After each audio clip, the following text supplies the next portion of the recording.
Tapi sampai hari ini belum ada upaya sedikit pun dari yang katanya pejuang yang menyatakan ke publik siapakah tokoh ataupun orang yang mencoba untuk menyuap si oknum Ba'alawi ini. Maka di situ kita menyimpulkan secara akal sehat, itu adalah cerita-cerita dongeng yang akan dikemas nanti untuk mendulang simpati dari pengikutnya dan akan menjadi warisan cerita-cerita dobol untuk generasi mereka selanjutnya, supaya dianggap sebagai orang sakti, sebagai orang hebat, dan sebagai orang penting, ya ikhwan. Saya melihat di negeri kita ini cerita dongeng sangat laku, cerita dongeng sangat dianggap sesuatu yang sakral, cerita dongeng bakal mengundang orang banyak untuk mendulang decak kagum dari orang-orang yang enggan untuk menggunakan akal sebagai alat untuk berpikir, sebagai otak sebagai alat untuk berpikir. Demikian ya ikhwan. Indonesia tanah air beta, pusaka abadi nan jaya. Dongeng Ba'alawi berujung persekusi. Dongeng oknum Ba'alawi berujung persekusi. Kenapa ada kata oknum di sana?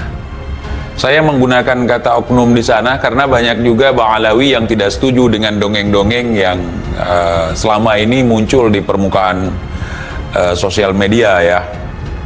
Karena ada beberapa teman saya dari kalangan Ba'alawi juga nggak setuju dengan itu. Dan mereka, teman-teman banyak bertanya, kenapa mereka tidak membantah, kenapa mereka tidak melawan. Mereka juga akan dipersekusi kalau melawan.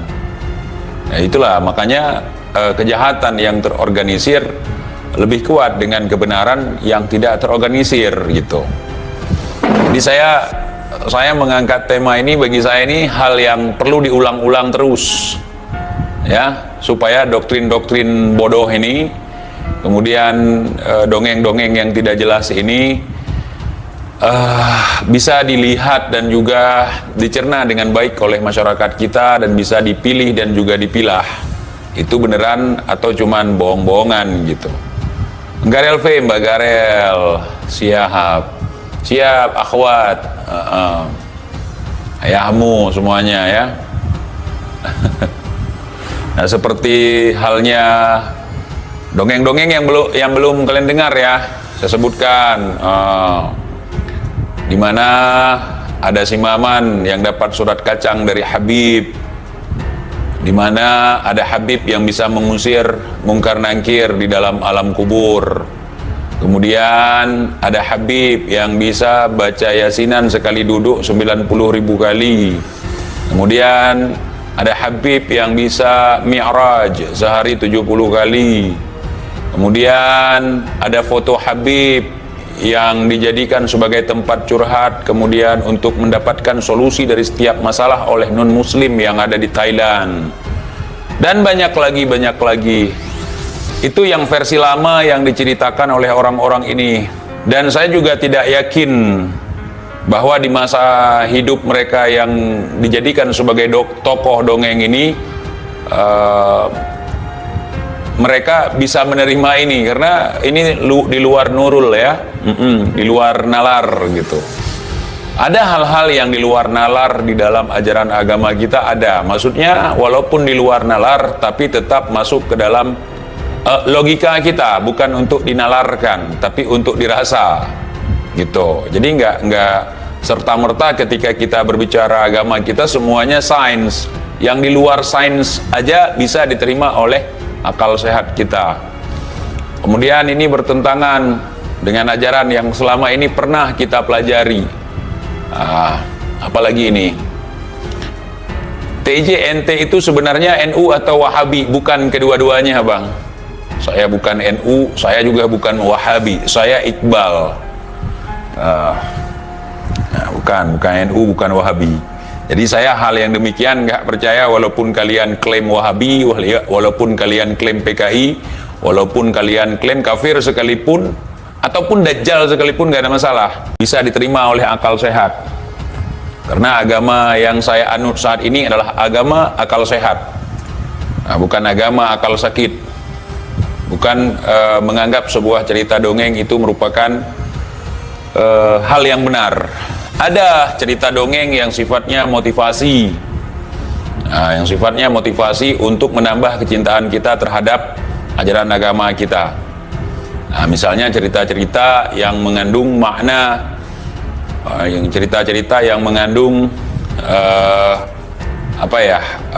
pelajaran untuk kita sebagai pemeluk Islam gitu. Abdul Qasim, itu bukan urusan lu, itu urusan saya ya. Kamu urus saja istrimu, biar saya yang urus istri saya. Sesama muslim harus saling menghormati sejauh tidak mengobok-ngobok akidah, tidak membuat perkisruhan ataupun perpecahan. Contoh dongeng versi baru nih, kebangkitan PKI, gulingkan Jokowi, kemudian intelijen hitam, itu adalah dongeng versi oknum Ba'alawi yang terbaru. Kemudian kalau ada yang mengkhianati bangsa, mereka akan mengirimkan pasukan-pasukan ataupun laskar-laskar pelanginya untuk melawan pengkhianat bangsa. Dan sejauh ini belum ada. Ada yang versi terbaru lagi. Versi terbaru adanya seorang oknum Ba'alawi yang ditembak, tapi kagak jelas sampai sekarang beritanya sampai di mana ya. Itu dongeng juga.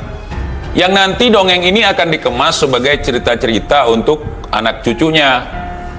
Masya Allah, dulu abati atau abah itu dulu pernah ditembak tapi tidak mempan. Kemudian abah melapor polisi. Setelah abah melapor polisi, nggak ada berita lagi.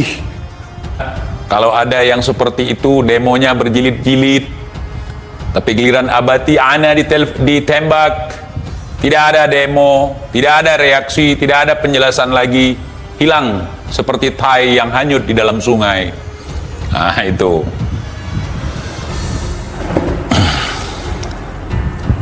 Kurang lebih kurang seperti itu teman-teman. Bawah umur, kemudian yang klarifikasi pengacara, yang minta maaf pengacara. TIJ mengatakan, dongeng versi baru nih, kebangkitan PKI gulingkan Jokowi. Kemudian intelijen hitam itu adalah dongeng versi oknum Ba'alawi yang terbaru. Kemudian kalau ada yang mengkhianati bangsa, mereka akan mengirimkan pasukan-pasukan atau laskar-laskar pelanginya untuk melawan pengkhianat bangsa. Dan sejauh ini belum ada yang versi terbaru lagi. Versi terbaru adanya seorang oknum Ba'alawi yang ditembak tapi kagak jelas sampai sekarang beritanya sampai di mana ya. Itu dong yang juga yang nanti dongeng ini akan dikemas sebagai cerita-cerita untuk anak cucunya, ujar TIJ. Dan menuduh Pak Ibrahim, yang entah siapa Pak Ibrahim itu sampai sekarang, oknum Ba'alawi yang pernah terjadi upaya penyuapan oleh pemerintah ataupun rezim sebanyak ratusan triliunan. Masya Allah, luar biasa. Sedangkan kita tahu sedikit aja kesalahan dari rezim, pasti mereka akan koar-koar di jalanan, bahkan sampai sholat di jalanan, tidur di masjid. Indonesia sejak dulu kala tetap dipuja-puja bangsa.